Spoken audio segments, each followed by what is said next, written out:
and the reasoning behind some of the decisions that we make for our church and how we want you to be a part of that, how we want it to integrate into your daily lives, and how we want to get you more involved. So I'll go ahead and let Well, she did a great job. Jeremy The greatest thing about pastoring this church is that I've got great people. You guys, these people, right alongside us. We're all arm in arm together doing this thing, doing this experiment of, can church be done differently? Can it make more of an impact? Is it something more than just showing up on a Sunday morning and hearing somebody talk for a half hour if you preach short like me, or like 50 minutes like this guy and 40 minutes from... I'm kidding. But that's not all this experience is supposed to be.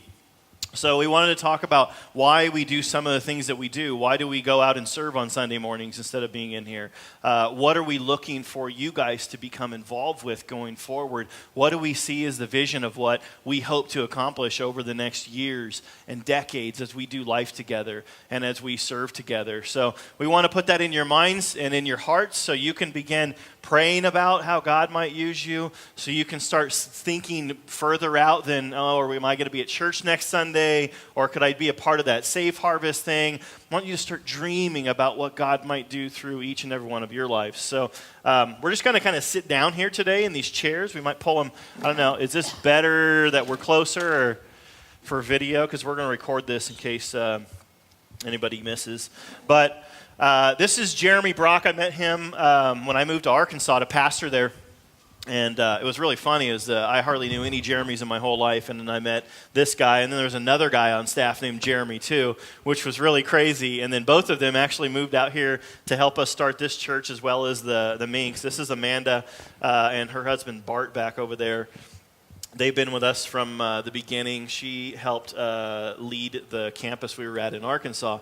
So in this dream of moving out here to California and starting a church, I mean, who does that? It's kind of an odd thing to do. But we thought there's got to be a better way where people really grow, where it's not about just going to church and sitting there, maybe being bored, playing on your phone for a half an hour, and then going home without life change. This whole thing is about life change for us. So we want to engage you in that. So as we sit down and talk today, if you guys have questions, gosh, put your hand up. I want to know, like right then. Like, we want this to feel as informal as possible. If you need clarification on something, we want you to do that. So if you ever want to just yell at a preacher at church, this morning's the week to do it, okay? But you feel free to do it anytime here. Okay.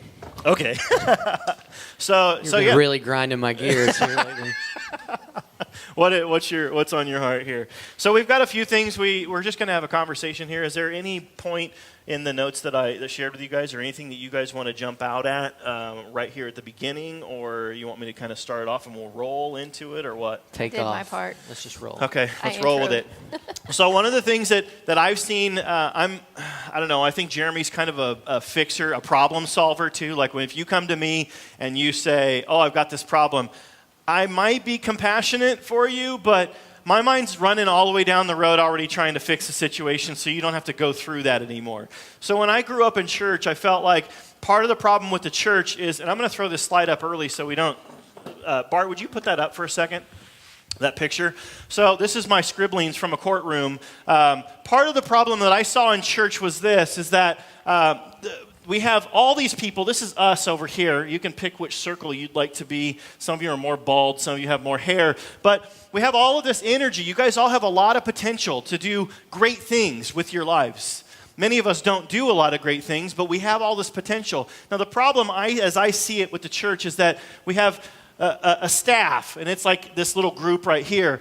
And all the energy potential that we could do, all the good that we could do gets funneled down. All this blue gets funneled down. Instead of being like a massive movement that could go into the community and make the difference in people's lives, it gets filtered down into a skinny little pink line here. It turns into, because here's the reality, most churches are set up to where we have like a few of us thinking of the next project we're going to do, and then we ask you guys to be a part of it. And how many of you ever been part of a church project and you feel like you really didn't even use much energy at all? Like, I didn't use my gifts. I'm so much more than this. So the dream is that here at Activate, we want to open this up. We want to say, I want you guys to say, I feel like God's leading me to do something. And then we can put energy and money and those types of things behind your ideas. We want you to become activated in what God has for your life. So that's kind of where I want to jump off here this morning. We're trying to decentralize leadership. I know you guys are looking to us to think of these next things. That's why we're always asking you, do you have something? Is there a way you think we could make a difference in the community? Is there a way we could get involved? We want to be a resource for you and where God is calling you. And we truly want you to do that. When I stand on stage and I say, does anybody have anything that they want to do for the next Serve Sunday? We will come up with something, but we truly, if something is weighing on your heart, if there's a ministry that you're being drawn toward, if God is putting that on you, we want to be a resource to help you and nurture that. So we do love the beach serve last Sunday. Don't get me wrong. We love it. It's wonderful. But if somebody came to us and said, I think we need to go do this. This is where God's calling me. We would divert all of our resources from last Sunday and we would go do that to invest in what God is putting in your life. Because we want to help you grow in that. So please, if something is churning in your brain in the future, please come and talk to us about that. We can't always give you all the funding or every single thing that you need for it, but we want to help support you in that and be a part of that with you, which is why we are structured the way that we are. We free up our financial resources by not being paid so that we can put that back into the kingdom of God. So please continue to think about that. Yeah, and I'll just tag in there. You know, I mean, this has been no way discrediting anywhere I've been, anywhere I've seen, but, you know, I've been in church ministry for 14, 15 years almost, and what happens is you end up creating this bottleneck. I was kind of looking at this picture here because I couldn't see it very good earlier, you know. So, you know, we've got all these people, all these different gifts, all these different abilities, but then it has to run through this chain of command. It has to run through... Filter. I've got to go to the pastor, and then he's got to get approval from his boss, and then they've got to find this, and then they've got to do this. They've got to run it past and this. And the committee has to overview it over, and then they want to tweak it and change it. Yep, and by the end of it, I mean, it's not even close to what you felt God told you, and you end up, and it's like squelched almost. So, you know, after year after year after year of being in ministry and seeing it done like that, I'm not saying that it's always all negative. However, I just think that it limits what God wants to do. When you limit people being able to use their gifts, when you make it, it all has to come under the authority of one person. And there are going to be times where someone needs to be in charge and somebody has to make a decision. But too many times it ends up, you know, keeping, I think, some incredible things from happening. So... that's, you know, the biggest point of that is we want to stop that, and instead of running things through this crazy chain of command, we want to empower and say, go, run, do, make a difference in the community, and we want to get behind you and support you because God has given each and every person sitting in this room different gifts and abilities, and you're going to be able to do things that I can't do, and he's going to be able to do things that you can't do. And if we limit our potential by trying to just do what he thinks is best or what I think is best or what you think is best, we limit the work that God wants to do in and through us and in and through our community. One of the things I want to tag on that is Jeremy has had a great opportunity of, I've only worked at 2 churches, one in Arkansas where I met him, and this one, the one we started here, which is completely different than what we were doing there. And he's had the experience of working at 3 other churches, though. He worked at Saddleback, he's worked at Life Church, he's worked at the Journey Church in New York.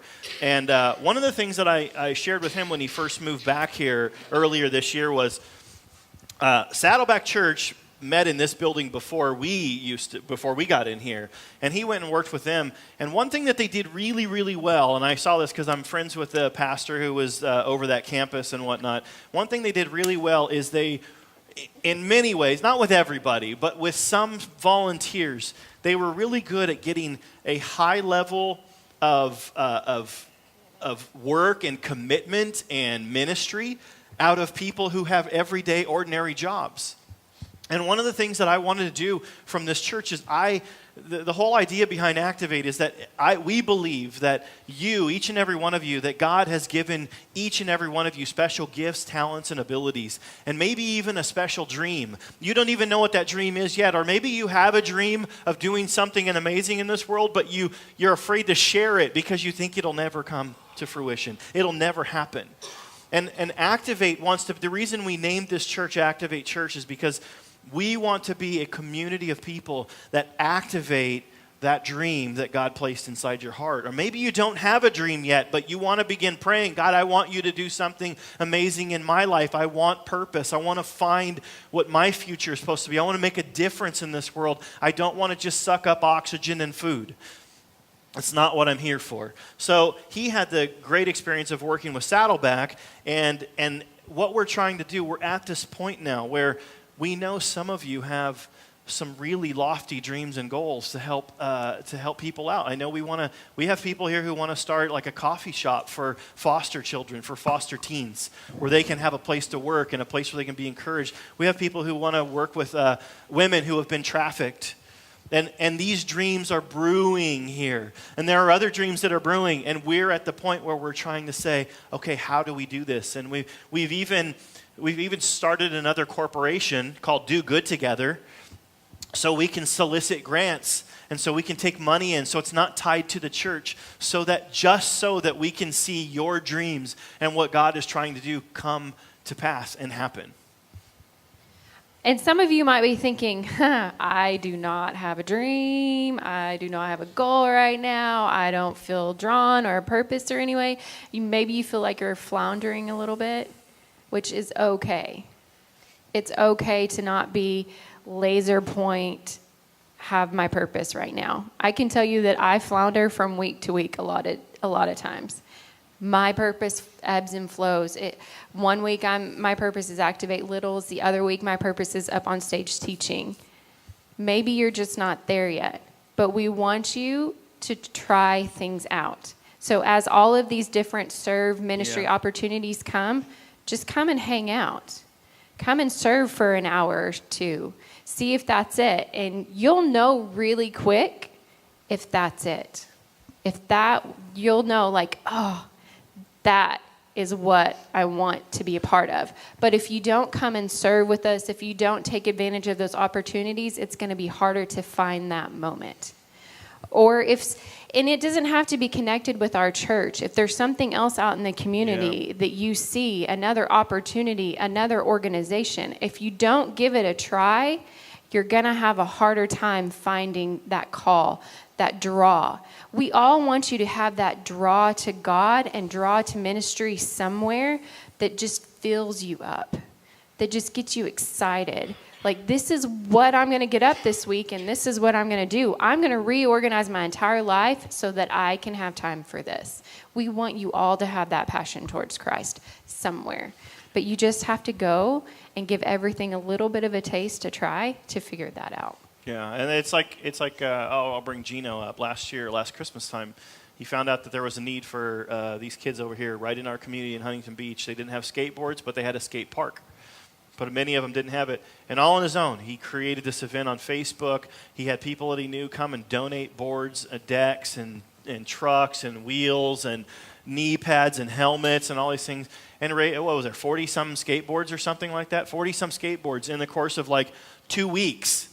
And that brought so much life to him. He felt like, wow, it was so great. I mean, he didn't get skateboards out of it, but it benefited his heart where it means the most. He got joy and satisfaction from that.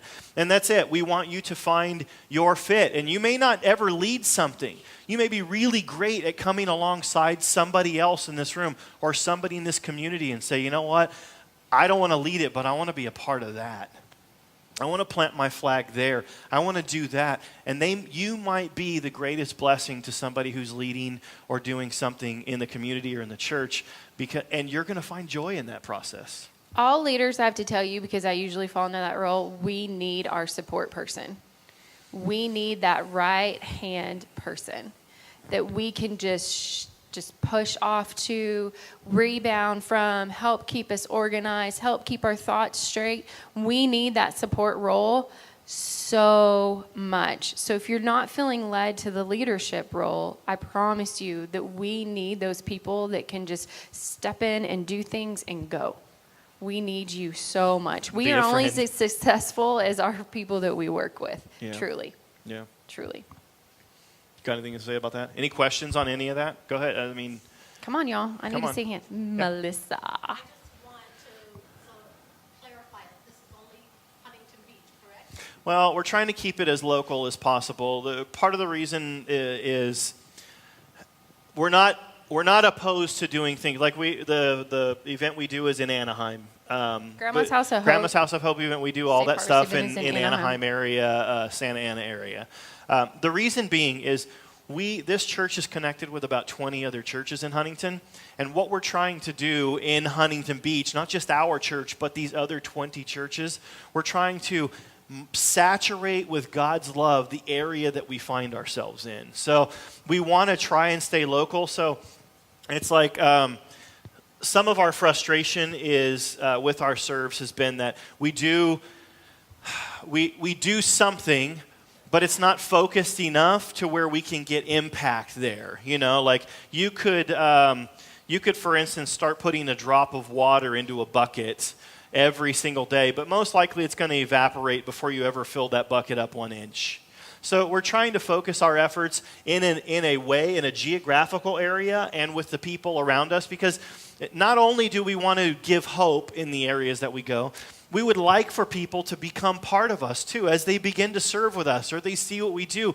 We want to grow this faith community too. We want our shirts here say people in process. We want this to be a gathering of people who say, I don't know if I like God or not. I don't know if there even is a God.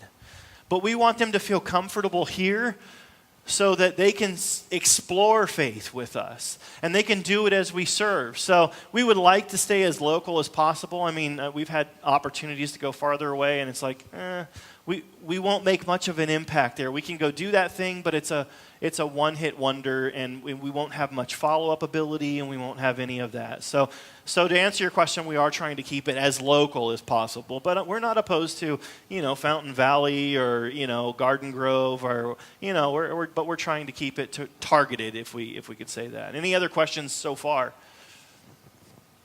No? Okay. You want to kick off the Dream Center idea, like just to give an overall 30,000-foot view of... So how many of you in here have heard of the Dream Center in LA? It was started, I don't know, was it 25 years ago? Something like that, yeah. 25, Yeah, 30 years long ago. time. And it was basically, long story short, it was this guy's vision. He thought he was going to be planting a church, and God ended up changing the complete direction of his ministry. And now, through miraculous acts of God, time after time, they were able to buy this hospital so many years ago. It's a huge old hospital. They bought it from a group of nuns for like a fraction of the cost. It was like an other $18 million. They were asking $18 million for it, but these nuns, it was an old Catholic hospital that wasn't being used anymore. When they heard what he wanted to do with it, they decided to sell it to him, and he gave an offer of $3.6 million. They said yes. Yeah, so now, because of his faithfulness to change the course of his direction from what he thought God was going to have him do to what God is actually going to have him do, I'm telling you, for my money, I don't know that there's an organization in America that is making a bigger kingdom difference than what they do, because they truly are the hands and feet of Christ. And when we started talking about this church 6 years ago, it was back in 2012. Yeah. We were dreaming and thinking about what it looked like, and in my mind, all I knew was the traditional church model. So I was seeing things through that lens. But it's not what God had for Activate. It's not what God has for me, and it's not what God has for my future. It's not what God has for any of us. And I remember, I'll just tell this story really quick. I remember when we first moved here 5 years ago, the building over on Golden West in Edinger that Living Spaces furniture store is in now. We drove by there and we were like, man, wouldn't it be cool if we could have a building like that? Not so we could have a building to have Sunday services, but so we could have a building that would be like a Dream Center. And at the Dream Center, what they do is this. They rescue people out of sex trafficking. They Yeah. bring homeless people off the streets. They take care of single moms. They put people through job training, through education. Yeah. Then they help them find housing in the community. They truly are helping people cross over from death to life in many different ways. They're not an organization where it's like, well, come sing 4 songs with us on Sunday, listen to a guy stand up here for 30 minutes and tell you how you can live your best life now and then go about and do it Monday through Saturday. No, they are 24/7 in the community. And there was always something about that stirred our hearts. And we went and toured it. I mean, it was... We should do a probably tour was. with. We should take Yeah. some more people on a Friday, or they do tours 2 days a week. But it'd be great for you guys to see, because it's not like we're trying to model exactly off of that, because we don't know exactly what God is trying to do through Activate Church, but we know what God's heart is about and what the kingdom looks like, and it looks like bringing hope to people who are hopeless. And we believe, this is one of our core values back here. The top one there says, growing things change. In all the churches I've grown up and ever been in, we talk about church growth, and most of the time, sadly, church growth means more people and more seats. It means that if in a typical church, if we were talking about church growth, we would be talking about, I can't wait until there are chairs on those steps back there and this whole auditorium is full, not 1 time, but 3 times on a weekend, 5 times on a weekend, because that's what in traditional church models we've thought was success. But sadly, and what I believe, and I believe what we believe, is that the greatest way of growing people is not to just talk at them and hope that they do it, but to offer opportunities for people to get involved. Because I don't know about you, but the way that I learned how to ride a bicycle or to play hockey was by doing it, right? The way, if you draw or if you paint or if you do whatever job you do right now, you didn't just do construction by you didn't learn how to do construction by sitting in a classroom, learning about it, and then you went out there and you just knew how to build a house and roof it. I mean, now we got YouTube and you can learn a lot of things from that. It's really cool. But growing things change. We're about growing people. Not just the people that we serve, but you guys. We believe that there's a better life for you when you give of yourself, when you invest yourself in other people, when you care for others and others care for you. We believe that's how you grow mentally, physically, spiritually, and emotionally. And we're trying to create this environment here in this church where everybody grows as we build God's kingdom, as we do things for others. So if we're helping people, they can take a step forward. But the reality is, if you're doing that, if you're serving, you're also growing. Your heart's growing in compassion for people.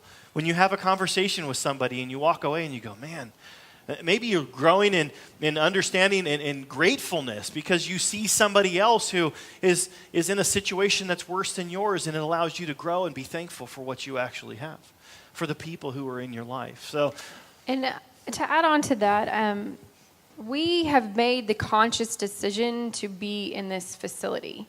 And part of that is the Dream Center idea. We consciously have said we don't want to own a building or lease a permanent place until we can do 24/7 ministry. Because we don't want to have a space that we're paying for that is not being utilized 5 out of 7 days a week.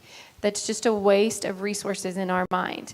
And not to knock other churches that have a facility, it's just something that we have consciously said as a part of our DNA, that as soon as God gets us there, He will let us know. He will provide the resources, He will provide the place, and He will provide the people so that we have a facility like a Dream Center model, not exactly that, but whatever God wants it to be, that we are utilizing 24/7 for Christ and not just an empty space that the air is running and we have the lights turned off. So we consciously, that is why we're in a space like this. So we make the decision to be here every week, to set it up and take it down, to conserve the resources that we do have for the day when God has that big idea ready for us. yeah, And so we're never going to be a fancy facility, just so you know. It's not going to look much You're looking bigger at it. than this. That's what this is going to look like. This is what we're going to look like. We're not into the bells and whistles. We're just not. we're going to conserve that energy and those resources. We're going to keep it simple, keep it just, more simple. We'll add classrooms as we add more kids. If you saw the little ones, me and the little ones, we hang in the hallway. Yeah. But it works. We create a space for them. It's not fancy, but let me tell you that my little guys can pray. My little 2 and 3-year-olds, we pray every week. And who loves you? Jesus. Who created you? God. Who helps you when you're tired and you're sick? Jesus. So we're going to keep it simple. And that's a conscious decision on our part. Yeah, I remember when we were going over our bylaws for the state to be a corporation, nonprofit, you've got to tell them what you're going to do with your money. And one of the things that frustrated me was when we worked at a big church, we had literally less than 1% of all the money, and it was over $1 million. It was $1.23 million came in every single year, and less than 1% of that money went into the community to make a difference. And we wonder why people look at the church and go, they're all about attendance, buildings, and cash. It's because a lot of the churches are about attendance, buildings, and cash. It's the ABCs of church, and we didn't want to be the ABCs of church, so we made the conscious decision that we would be here and spend whatever money we have to be here so that we can worship together, grow together. But all the other money that comes in, that you guys give so generously, that's money that gets to go out there. Last year, you remember, some of you that were here, we put like $8,000 in your hands and said, do something good with it. Like we gave money away. We just handed out 50s. It's like it was one of the coolest things that we've done. And this year we're already dreaming of. I mean, it's really cool. You guys did some great things. I'm already dreaming that this year I want our church to be able to pay off $2 million worth of debt, medical debt. Because if we can raise $20,000, we can pay $2 million worth of medical debt off from people who live in Huntington Beach, Fountain Valley, Garden Grove. It may be some of your debt, but it's something that's possible. And when you start to think differently, that we don't need to spend money on advertising, but we can spend money on doing things that actually make a difference in people's lives so that we can show God's love to them. One of my favorite verses, if I ever get a tattoo, it'll be this verse. It's Matthew 5:16. I don't want a tattoo. But Matthew 5:16 says, "Let your light shine before men." Not just Christians. "Let your light shine before men that they may see your good works and give glory to your Father in heaven." And the problem with the church is that we haven't been about good works. We've been about telling people what they do wrong. And at this church, we're about doing good works. And guess what? If this church community, and we could raise $20,000 to pay off $2 million of medical debt, you know how awesome that would be? But that's the kind of stuff that we can do. That's the kind of stuff that people would like to partner with our church to do, and we can make a difference that way. Yeah, and just to throw some more Bible out there, just to tag on to that. There James 3, it says, faith without, I think it's James 3, it says, very pastoral just of me. James. Somewhere in the Bible, it's in one of those books. We'll know in the next series we're doing James. Yeah. Somebody will call him out know. in the YouTube comments. Yeah, In a week or two, we'll be doing it for reals. Yeah, that's know. true. So faith without works is dead, and then you'll have people that will, well, it's by God's grace alone. Well, yeah, it's by God's grace alone that you're saved, but once you're saved, you have to work out your faith. And you know how you work out your faith? Through practice, through doing things, through following Jesus and doing what he said.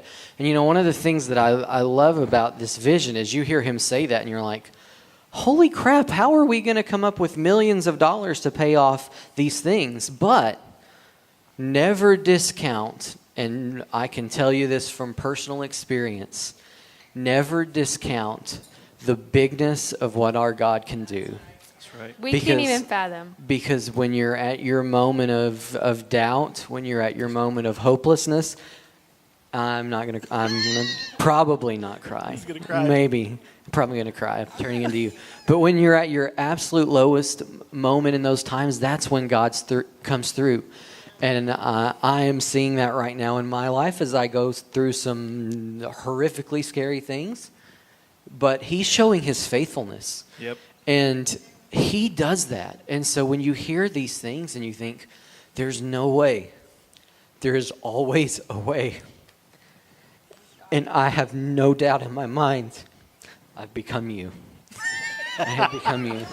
I have no doubt in my mind you've I become don't. him too.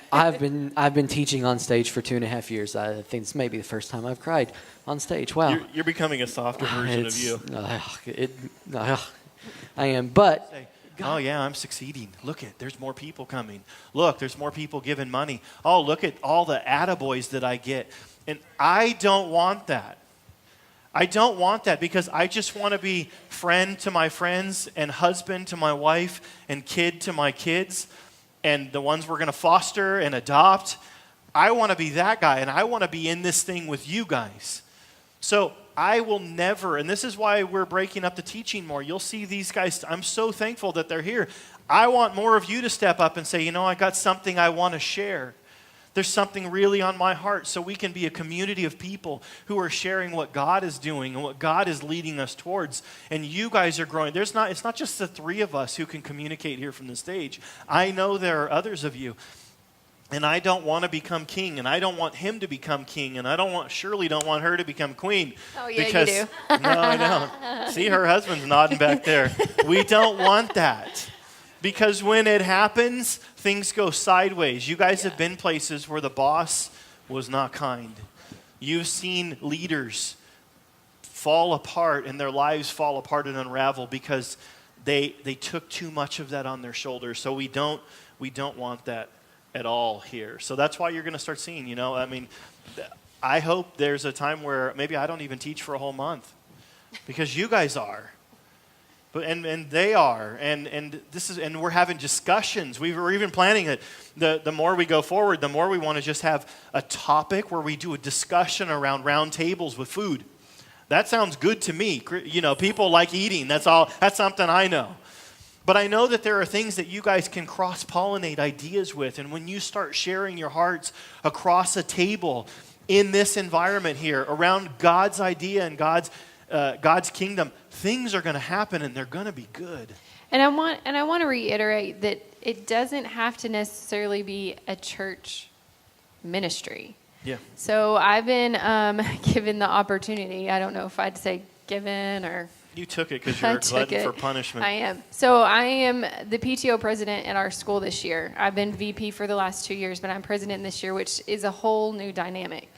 But it's a whole new ministry opportunity for me that is not connected to Activate at all. And it's 450 babies at that school that I get to pour into every day. And their families. And their families. And the staff that is there. And it's a lot of work, y'all. So with that, I'm grateful for people stepping up here where I can give you more of my responsibilities. Because even though this PTO thing, yeah, I'm that crazy PTO mom. Yeah, I watch the movies. That's me.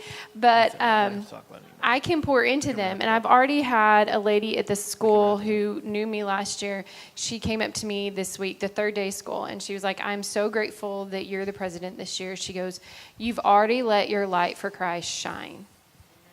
And that was it. I was like, this is why I've been killing myself all summer for this. And this is why I'm going to just kill myself for the rest of the year. If I can just spread my light, my love for Christ into that school without ever mentioning Jesus' name, because I'm not allowed to. But if I can show that love to this school that is literally right down the road from here, that's our community, y'all. Those babies are our community. Then it's worth it.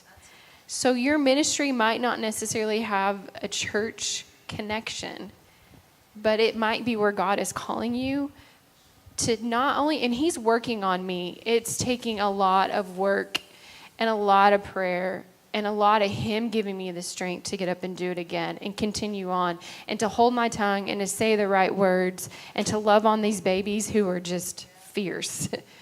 Because they're Title I, we're a Title I school. There's some very difficult cases.